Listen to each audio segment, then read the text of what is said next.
What's good, y'all? You know what time it is, baby. It's the Morning Hustle with L'Oreal. Yes. Myself, Kyle Santillian. The door's always open. We love when we have guests in the studio. This guy, man, I'm going to just be 100. One of my favorite MCs of the last decade doing this thing, man, representing Griselda crew. You know what I'm saying? The Black Soprano family, representing out of Buffalo, New York. Yo, Benny the Butcher's in the studio. Hey. The Butcher coming, Nick. What's up, family? Man, I'm cool and chilling, man. You know, just put the record out, enjoying the record being out, getting a good response from the people. Living life, baby. Talking about Big Dog, you and Lil Wayne. Yes, sir. How'd that come together? Man, Al made the beat. Alchemist, shout out Alchemist, man. He made the beat. Facts. I cooked over it, went back, put some more on it, put the hook on there. I was telling the boys earlier, I'm like, I got on the phone with Cole. I let Cole hear it. He was like, you should send that to somebody. So that's when I started searching for somebody to send it to. Send it to Wayne, and he knocked it out the park. You know, Wayne get crazy. You know what I'm saying? Yeah. I seen you talking about J. Cole recently, too. Like, what role is he playing in your situation? Because for you to say that you sent him the record first and he advised you to send it to somebody, what are y'all doing together that, you know, is he kind of like A&R in the situation? Because you do got an album coming. Right. Well, just, you know, this is my first go-around on a major label. So I'm just be asking bro tips, you know what I'm saying, his opinion on things, you know what I'm saying, just trying to learn from him and trying to, you know, pick his brain about things, you know what I'm saying. With Wayne, though, because I heard some rumors when it comes to Wayne features. They said that it cost Wayne to even listen to the record before he even considered to even jump on it. What was your situation? Was it love, or did you have to dip hard in the bag? Well, to be honest with you, ever since I met bro, he told me anytime you need me, I got you. So he delivered on that. This is our third record of mine that he's been on, and I got like 2 records with him. That College Grove album with him and 2 Chainz, I'm on that. Yeah. You know what I mean? So it's like, that's my partner them. Yeah. One thing I love about you and the whole crew is y'all don't mind doing features, linking up with other artists y'all respect. You know what I mean? I see y'all doing it. And some of my favorite features, you know, you've done joints with, you know, Cole, obviously, Black Thought, you know what I mean, 2 Chainz, like all of these different guys. But it's always a space where everybody's able to get busy with the bars. You know what I'm saying? It's going to be a bar type of MC on the track. Talk to me about how important that is, because, and I say that leading into the fact that I feel like personally what you and Griselda have done, it kind of saved the bar era when y'all really hit the scene. Man, I think that Griselda set the tone like that. Okay, if we getting on a record with these guys, it's one of those type of records. Every record, every time I put out a project, I'm aiming for that. Like you said, with the record with Thought, the record with Royce the 5'9", the record with Pusha T, the record with Cole, the record with Wayne. I'm only missing like, I'm saying, everybody know I got the record with Drake. It just never came out yet. So I'm really only missing like K-Dot and Hove. You know what I'm saying? Right. You know what I mean? If I get like all the top guys, Andre 3000, like I'm missing those guys, and you know what I'm saying? I feel like I work with all the top spitters in the game. Yeah. So was there ever a point, and maybe even with this record, right? Because one thing about Wayne go crazy, right? Right. Did you ever get a verse back and be like, all right, let me do my verse over because this is hard, but I could be a little harder? No, I never done that. I never changed the verse. And actually, like, that's my nickname is Mr. Make You Change Your Verse. You know what I'm saying? Right. That's my nickname. But I never done that. To me, that's almost, you don't do that. Is it? Because they heard your verse, right? You don't do that. Like if you sing your verse in first to somebody, of course they're gonna go. You know what I mean? They're gonna come back and clean up. Yeah. And you just gotta live with what you put out there. Like you can't go back and change your verse. That's like, I don't know. That's to me in my head. You know, that's not. It's like, what you doing? Right. You know what I mean? Like, Not me. I'll be like, yo, I'm going up. Yeah, load it up. Let me hear that back. You know what I'm saying? That's if you're not, like, nobody, I never sent the record to somebody, and when they sent it back, like, I was uncomfortable with what I said. Right, like, right. I never felt like that. Maybe if I felt like that, I'm like, yo, I got to go back to the lab. I never felt like that. You was confident with what you did the first time. Oh, hell yeah. Hell yeah. I set the tone on these records. You feel what I'm saying? I set the tone, the doorway, and I think that's another kind of talent too, because sometimes you get a record from somebody and it might be hit or miss when they send a verse back, because obviously you didn't set the tone. You didn't create that space for that artist to go crazy. So that's very important too. Yeah. Some people have a problem with the tone that's going on right now, right? When it comes to different things that are said in music.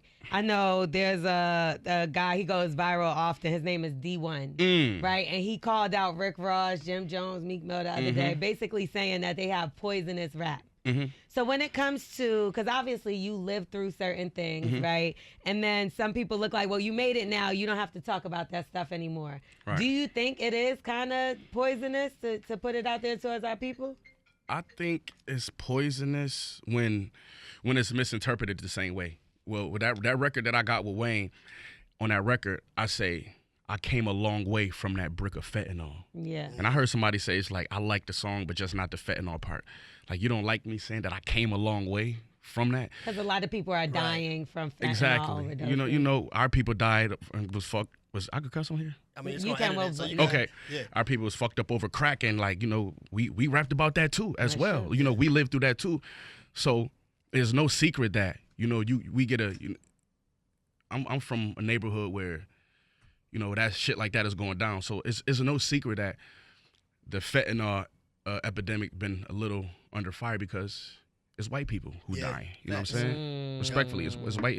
It's judges' daughters, it's lawyers' family members, and things of that. It's people in high places, relatives. You know what I'm saying? You know, our relatives. You know, they thought that was the bottom of the barrel, so nobody really cares. So I just say, yeah, it's how it's interpreted. I tell my daughter all the time. I got an 18-year-old daughter. Like she loves hip hop. I let her know, it's like, man, don't let these guys be your heroes, man. Yeah. Like you got real life heroes in your family. Right. You know what I'm saying? Like, and if you don't, and if the best, most positive person in your family or the most positive person your kids or your relatives know is a rapper, man, that's a reflection on your family. You feel what I'm saying? Like we gotta raise our kids actively. You know what I'm saying? Fact. Actively. You let them watch TV, let them listen to that song. As soon as it go off, you like, come here, let me holler at you. Right. You know what I'm saying? What you like about that? Yeah. You know what I'm saying? Like, for real, you gotta do it actively. What you know about that? Exactly, for real. Let me ask you about the album, Everybody Can't Go. It's about to come out. You said this is your first time on a major label release. You got so much material out there. Right. You know what I mean? Are you afraid that the major label release,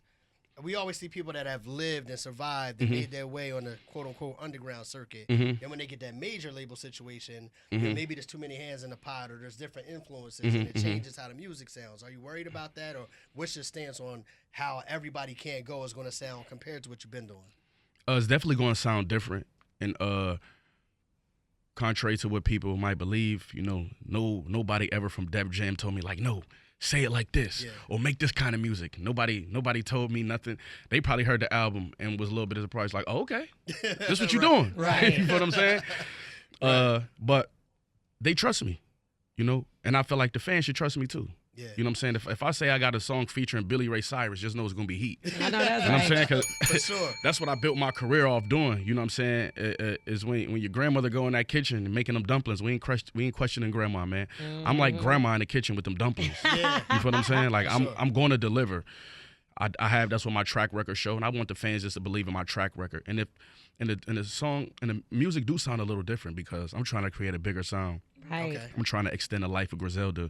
I'm trying to extend the reach of Black Soprano family, my whole city with this music. So, you know, I'm dabbling in different type of music in different corners. I was just at I went to 2 homecomings.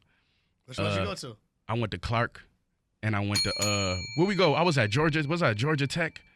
I think I was at Georgia Tech. Okay. You know what I'm saying? You know, those 2 different type of homecomings. Oh, yeah. HBCU is there. Exactly. For sure. Exactly. But I got the same thing from both of them. And all of the kids knew me. Yeah. At both schools. Not necessarily, that's not saying that they listen to the music. Yeah. Because some people know my celebrity, but they don't listen to the music, and that's okay with it. Like, I got people who I know play basketball. I don't watch all of their games. I just know you play for the Pacers, my dog. You know what I'm saying? So it's like, I want to make music that they do listen to. You feel what I'm saying? So that's just my attempt at that, and it's a great attempt. For sure. So Everybody Can't Go, right? And Buffalo is not the sweetest thing, right? You got a lot of things going on, and towards the beginning, it was a lot of guys around you, right? Like when you go places, you have a lot of people with you. Obviously, as the years go by, your celebrity gets bigger, less and less people around. Yeah. Now, when you're still going back home and those people are there, what is is there any problems to the point where you feel like you had to sit down one of your old friends and talk to them and just be like, listen, it's not an issue with you, but everybody can't go? Right. And you know the answer is yes. How did they take those conversations though, Benny? Man, they took them I'm gonna be honest with you. I've been doing this hip hop thing for so long that when I do have to have those conversations with family members, homeboys, anybody, you know, they kind of feel guilty about that and they step out my way. Wow. Because they've been watching me chase this dream for more than 20 years. So they're like, the last thing they want to do is be that guy. Right. Yeah. So even when they catch themselves being that guy and we talk about it, they be like, bro, I never want you to feel like that. You know what I'm saying? Sure. But you understand what I'm going through. I do understand. Yeah. But I was going through the same thing, and I had to, you know what I'm saying, I had to lace my boots, and I had to fix my situation.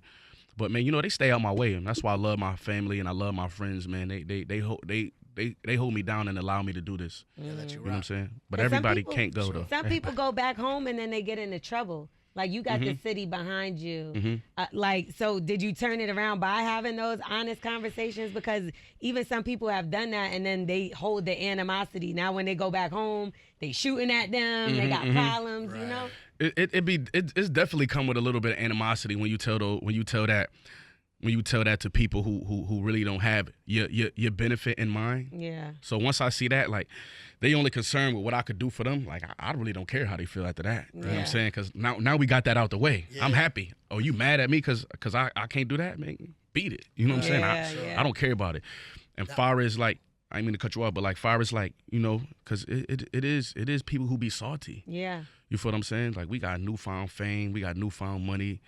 You know, guys, baby mothers might think I'm handsome. You might have touched the baby mama too. You know what I'm saying? I didn't say it. I ain't say it. No, but you know, everybody wants to be an alpha. Everybody wants to be an alpha. You know, money don't make you an alpha at all, but definitely I've been an alpha, my character, my leadership. So, you know, guys see that and they get jealous and they want that for themselves. But, you know, it's really admiration. But I stay away from that. Yeah, that's what I was I saying. stay away from that. For sure.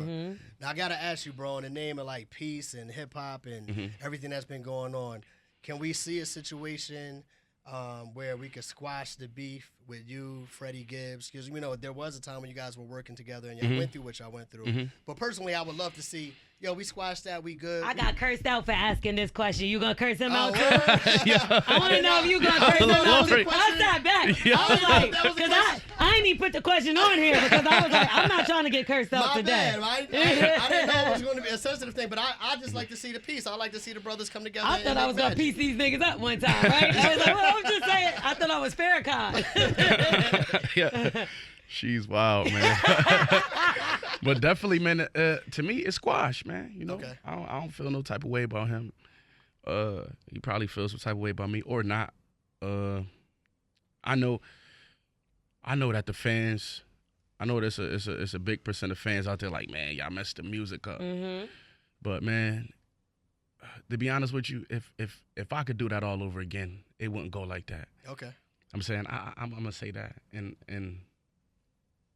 but he violated, and I'm not saying that that's what should have happened, but you know, just caught in the moment, things happen. I'm a grown man. I just don't be wanting to look like a goofy to the Yeah. homies. You know what I'm Yeah. saying? For sure. I don't want to look like a goofy to the homies. Like I'm from the cloth wear, and I'm from the era, and I'm really from the turf, and I don't get in situations. You know what I'm saying? You know, because you know people come at me with respect. Yeah. You feel what I'm saying? Like, that's the last thing you got to worry about is a gangster disrespecting you. You know what I'm saying? That's the last thing you got to worry about. So I don't be in these situations. So I'm just was upset that I look like a goofy. That I got people calling my phone like, yo, dog, you know you ain't posted. I'm like, damn, this the big homie calling me. I don't want to. Yeah. He supposed to be calling me talking about something else, not calling me talking to me about this. But so for everybody, man, if I could rewind the hands of time, you know what I'm saying? I probably would have went about things a different way. I probably wouldn't even been in Buffalo that day. Yeah. Understood. So possibly if No music though. No, never again? No music, never again. It's Okay. all good, though. Okay. We got old stuff people could listen to. That's a fact. That's a fact. That's a fact. That is true. That's a So fact. let's talk about these sideburns because they are definitely. I'm happy you brought this up. Yes, because I feel like nobody Let's talk ever about talks these about it. sideburns. Not It's because crazy. they're fire. It's like a statement, and nobody else has done it. The only other person I've seen is like an Elvis back in the day. Right. But you like the hip hop version of the joint. So like, what inspired the sideburns? This would inspire the sideburns. Yo, one thing about me, I just be answering questions too truthfully. Not but I asked. That's good. Because I want to know. I obviously tried to grow my beard out. You know what I'm saying? My man told me, man, free my boy Duffel. He locked up. He told me, like, yeah, we need to, like, you know, when the beard gang thing was popping, he like, yeah, we need to grow our beard out. Yeah. And I'm thinking, like, let's go. He like, even if it grows like the sideburns, just keep it and just see what it do. When I grew my sideburns, I got so many comments on it. Yeah. And when I'm saying comments, some of them were good and some of them were bad. Right. But this was the first time ever that I had my own look. Yeah. You know what I'm saying? That I had my own look. And I'm just in love with having my own look. I know it might look weird, but it's like, it's my own look. Nah, I like it. You know what I'm I think saying? that's Thank what make you. you stand Thank out you, more. Lori. Yeah. I appreciate that. Yeah. So y'all be in my comments, talk about my sideburns, man. Stop. You doing better than me, bro, because I can't do nothing over You feel here. me? You feel me? So, and one thing about it, once I grew these sideburns, I start rapping crazy. So a couple times, I done woke up thinking about, okay, sideburns, y'all done. But I'm like, is my pen gonna be the same after Come that? on now. Sideburns ain't going nowhere, man. Sideburns here to stay, man. The rap Elvis Presley over here. Yo, talk to me about your favorite producers to work with. You know what I mean? We all know what you guys coming out to Griselda camp that Derringer put in. Yeah, beat. definitely And Derringer. you guys kind of started a new wave where rapping over samples that are, you know, kind of stripped down. You know what I mean? You just got the sample. You No might have a little drums. kick, maybe a little hi-hat on it, but kind of stripped down. But talk to me about working with like Derringer, you know, Harry Fraud, Alchemist. Like you guys work with some dope-ass producers. Like, do you rank them? Who's your favorite to work with? I don't rank them, but who's my favorite to work with? I would have to say Derringer, only because we kind of built the sound with him. Yeah. And I just got so many memories of just going to his crib.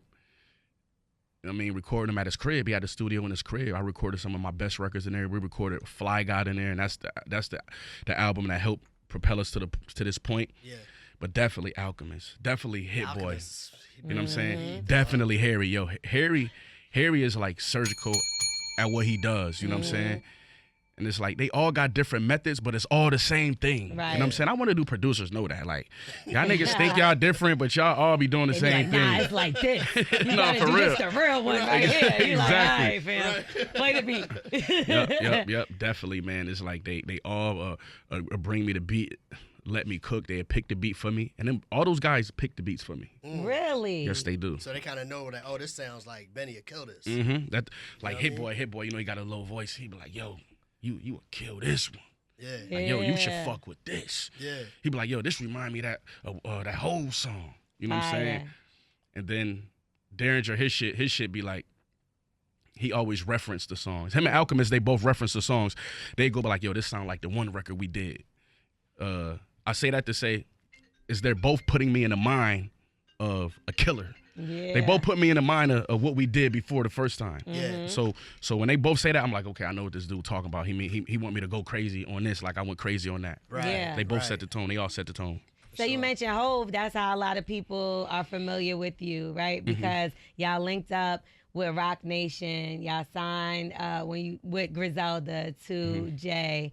And now you're on Def Jam, right? So Yes. what's the involvement with Jay-Z now? And does hip-hop still manage you? Yes.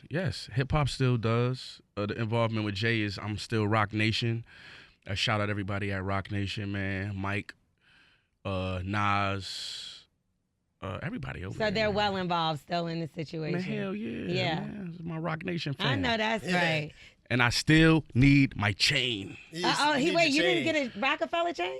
Not yet. What? Not yet. I ain't get one yet. I'm shocked. Where- So what's the wait, or like what's the process of getting a chain? Like, do I they think- tell you? I think I gotta I don't know what the fuck I got to do, but I need one. They say you got to be Illuminati. No, I'm joking. Shit, I've been took funny. my Illuminati shahada. I've been took mines already. But talk about, because I know you're obviously signed to Def Jam, Rock Nation as management, and there was a time where everybody else was signed to Shady, but you weren't. Is that correct? Yeah. When we first jumped in the game, I was just signed strictly to Griselda, and the boys was signed to Shady Records. And then, you know what I mean? Like me, I was getting my juice up. Sometimes I was saying I was signing to Shady. So when it got time for me to shop myself for a deal, nobody was talking to me. I wonder, like, why labels wasn't coming at me? Right. Because everybody thought I was signed to Shady, but I wasn't. You know what I'm saying? I was saying that shit. I stopped saying that shit. Yeah. Sometimes affiliations will mess you up. Right. You know what I mean? But, you know, they just didn't want to talk business with me if they thought I was already in paperwork with them. But, man, For sure. shout out M and shout out Paul Rosenberg, man. Because, man, they done so much for us and just being able to still be connected with those guys, man, after everything Griselda went through, man. I learned so much from Paul, learned so much just to be around that. And I'm thankful for those old Shady days. Yeah. You went through some things personally. We saw it reached the blogs that you had a house in Atlanta that burned down. Yeah. What was the cause? What happened? Did you lose everything? How did you bounce back from that? Because there's a lot of people that dealt with that, and that has happened to. Yeah. As well. Man, my wife's brother left a lamp on. Yep. A lamp on. And I was in L.A. Damn. And I got the call. She called me like 4 or 5 in the morning saying, yo, the house is on fire. Trying to get the dogs out. Like I had 4 dogs that was in the house at the fire department. She got out before the dogs. The fire department had to get in there and get the dogs. And she usually a hard sleeper. Yeah. And she wasn't sleeping hard that night. She was there by herself. What? She was there by herself. And it was like the room across. It was like a room way across the hall. And she smelled the fire. She seen it was smoky, and she got up and got out of there. And man, you need insurance, man. Insurance saved us on that. Insurance, man. They put us in an apartment, and they was paying the rent for the apartment until we figured out if we wanted to what we wanted to do with the house. And yeah, you know, I got a nice big insurance check, so I really didn't miss out on things. I had to rebuy some things, but long as we got our health and none of my dogs was hurt, she wasn't hurt, so we're good. We're good on that. Yeah. Talk to me about this, bro. This is one of the things sometimes I get a little bit offended about when we're talking and we're debating hip hop, right? Because I already told you where I come from with it. Like, I love the bars, the beats, everything that y'all doing. Like, that's my lane, right? So when people say stuff like, oh, man, you only want to hear them stuff with lyrics and a bunch of sweaty dudes in the club come out, you know, all that kind of stuff. I'm like, what y'all talking about, man? What I want to hear is some real hip hop shit. Exactly. You know what I'm saying? Like, It do be a lot of dudes at the shows, though. Let me break that down. Yeah, let me break that down. for me. Like when guys say that, they don't be want to be held accountable for the bullshit they putting out. Talk to him. You feel what I'm saying? And guess what? You know, I'm just speaking. You know what I'm saying? I'm just speaking freely. You got the females going crazy and doing everything that they doing. But, you know, like the guys who show up to these shows, man, these dudes got money. They buying merch. That's why if you might think you know, a group like the City, I love the City Girls. I need a record with the City Girls. But, you know, they sell the same amount of records as West Side Gun. You know what I'm saying? So it's like, it's not like one is doing better than the other. And people might think so because bigger spotlight on right, the other music might live in a bigger spotlight, but that's about it. You feel what I'm saying? It's like, if my kid's going to a concert, like, I got to pay. I got to send them to, I got to feel like it. I got to make sure it's approved. But if my fans coming to a con, my fans grown-ass men. And they coming with their wallet. Right. You know what I'm saying? They like, they hit me up like, bro, I just brought 6 hoodies. You know what I'm saying? It's like, you know, a lot of time the younger kids or the females not doing that. That's true. So shout out to the fans, man. Shout love when I pop up to the show and it be full of white boys. It be full of my Mexicans, man. I love that, man. I love that. I wouldn't trade that for nothing, man. You know what I'm saying? The Mexicans and the white boys, man. And the hood be there too. But sometimes, you know, the hood, you know, all the hood gonna do, they gonna play your music and they gonna tweet about you. They gonna talk gonna talk they shit. They ain't buying no merch. They not buying the vinyl. They might tell the world you the best, you the greatest. They might argue in a barbershop about you, but it stops there pretty much. You know That's why I don't judge hip hop really quick on sales. because people like will use an argument about an artist that might be doing well on radio and doing pop, and but that he can't be whack because he sold such and such and such and such in sales. I'm like, but if you know anything about hip hop and sales, you know 80% of the people, 85% of the people that bought it was white people anyway. So are we judging our hip hop off of how many records white people bought? Man, that's a good statement. That's a good statement. Yeah. That's why it's it's a fucked up topic, but that's why all of the white artists gonna sell good all the time because they people supporting them, they showing them support. Our people just show support in a different way. For sure. You feel what I'm saying? Play some Sexy Red right now. They gonna twerk on the headlights. They gonna do everything. They gonna go through the sunroof, everything. Are they gonna get on the website and buy that lip gloss though? Yeah. That's a different story. That's a different kind of support. So man, the hood, we need to start supporting. That's why any artist come out, I'm buying their record. I'm buying their album, man. Y'all got all the money in the world. Start buying these records then if you complaining about it because y'all the niggas not buying the records. Y'all streaming them or whatever. Buy the records. A lot of artists from New York have come out and say, I'm the king of New York, right? I'm the king of New York. I'm the king of New York. Jay-Z's the king of New York. This person's the king of New York. What do you feel when it comes to that? Are there many kings or can somebody from Buffalo really be the truly king of New York? Hell yeah. Hell yeah. It's like New York is the kingdom. You know what I mean? Like we from New York State. And I knew I was gonna ruffle feathers when I said that. Yeah, I was gonna say that. I knew I was gonna ruffle feathers. I was on Instagram and somebody got a diss track about me already. You know what I mean? Just one? I'm sure there's several more popping up. I only seen one, but I love it. You know what I'm saying? I love it. And if you know what I mean? And if somebody feel like they're the king, you can say it on your record too. You know what I'm saying? But you gotta back it up though. That's what it is. It's about backing up and you can't call yourself king first. People gotta call you king. And I've been seeing people, my supporters and fans saying that about me. I just repeated that.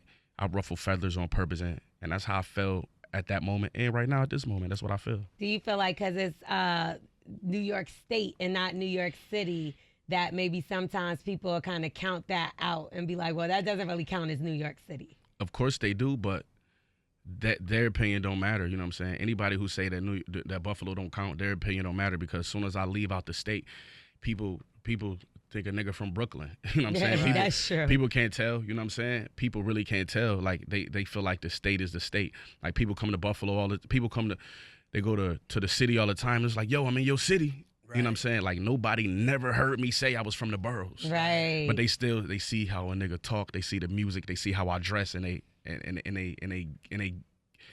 me that. Yeah. You know what I'm saying? It's a good thing. It's a good thing when we bring in the pain. You feel what I'm saying? When we bring in the pain representing the whole state. But to say I'm king of New York, like, of course I was going to ruffle feathers, but, I really don't care. I mean, everybody know you a Buffalo Bills fan. And if anything, look, I was at a game. Shout out my nephew, Brandon Echoes. Like, I was at a game, and I'm like, are they playing the Bills? I'm like, I know Benny in this mother. Yep. I text him. He like, look up. He's standing right above me. Right. All you see is that hair. Yeah. So what's your relationship with the guys on the team? Like, do they be giving you tickets? Because you show and represent them so much love, all that. So do you get, like, hooked up?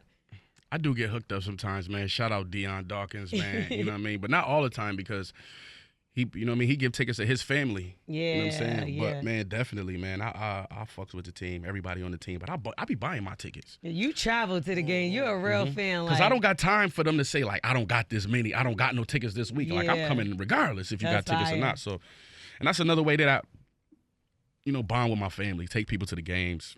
Me and my mom, me and my kids, me and the homies. People come from out of town and we go to the game. You know what I'm saying? So definitely, man, I'm damn near a Buffalo Bill at this point. I was gonna say that. I don't think have you missed the game? At this point. This season, I haven't been to no games because I've been working. I'm trying to do my thing. Yeah. You know what I'm saying? But just to satisfy my fix, I went to a Falcons game the other day. And shout out to Falcons, but it didn't help me. It didn't help me at all. You know what I'm saying? What's the release date for this album, Benny? Soon, man. Soon, man. Soon. You know what I mean? Just know that y'all got some good content coming from me. Y'all got some good music. And every time I drop a record, man, I want the fans to know, if you're familiar with Benny the Butcher, you can vouch for this. And if you're not, I'm going to tell you right now. Every time I drop a record, an album, or a single, it makes an impact. You feel what I'm saying? And this is no different. This is an impact that y'all gonna feel. This is gonna be a level up, and the music is coming. I took my time on this, and you know what I mean. Rock with me, man. It's on the way. Everybody can't go. I gotta ask you this though. Is there another Griselda album as a unit on the horizon? Oh hell yeah! Oh hell yeah, man. What was Sheen gonna do too? Man, it has to drop in 2024. I heard it was going viral. I think Wes spoke about it. You know what I'm saying? And we've been planning to do it for a minute, and it's time now. Everybody did what they did. It's time now. It's time to come back and form Voltron. You know what I'm saying? And go crazy, man. You know, Wes curating, picking the beats, and me and Conway just barring the fuck up. Crazy. I love it. Everything. You know what I'm saying? Is the Drake record coming out? I don't know, man. I doubt it. To be honest with you, I doubt it. It was a good record. It's probably leaked somewhere. People could listen to it, but I doubt it. It's a dope record. It's been years and years and years. Yeah. Is it because it's late or old that you don't want to put it out, or is it still issues going on? Yeah, you know, it's pretty much not up to me. If it was up to me to put the record out, the record would be out. Yeah, I'll be holding a plaque for it right here. So do you feel like if you did leak it, it would cause you issues? Because if you're not making money off of it and it's just circulating, like, what would be the issue? Relationship problem. Issue with that. This is what I think. This is what I think. And I told people this before. The record already was leaked. And I kind of feel like that came from the OVO side, because that was the way, you know, he got a busy schedule. You know what I'm saying? Not saying, I don't know. Obviously, they probably didn't want to put it out or whatever.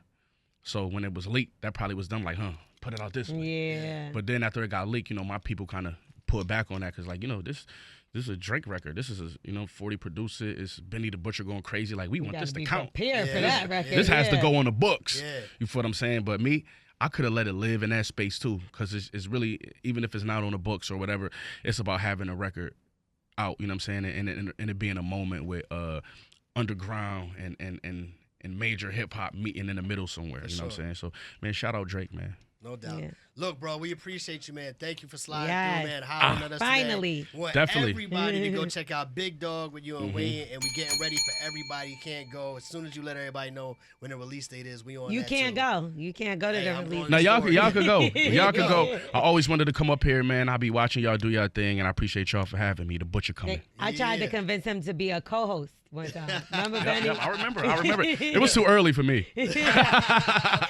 He was like, I'll be there at 1 p.m. I'm like, nah, we done. There it is, Benny the Butcher, Morning Hustle. We appreciate you, bro, man. Everybody go support. Yes, sir. We are the Morning Hustle.